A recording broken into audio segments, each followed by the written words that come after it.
kantor Pengadilan Negeri Sukamakmur, maka berakhirlah seluruh rangkaian acara hari ini. Lari pagi. Kevin golf katanya di situ. Kak Pager. Tadi konsultasi ini kan kesini longgarkan sini dari estetika. Masuk stop dulu. Sederalun pembangunan gedung baru kantor Pengadilan Negeri Sukamakmur Nagan Raya mulai dikerjakan. Acara selanjutnya, sesi foto Pembangunan ditandai dengan peletakan batu pertama oleh Ketua Pengadilan Tinggi Banda Aceh bersama Bupati Nagan Raya dan Ketua Pengadilan Negeri Sukamakmur. Gedung bernilai 6 miliar ini nantinya akan menggantikan gedung sementara yang selama ini digunakan. Semula dapat anggaran 29,5 ya. Terus karena peristiwa COVID ini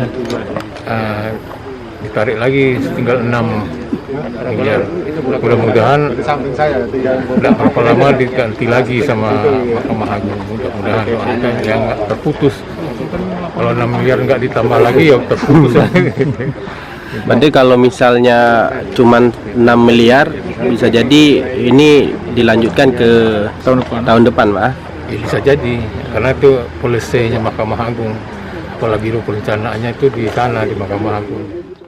Dari Sukamakmur, Rizwan, Serambi On TV.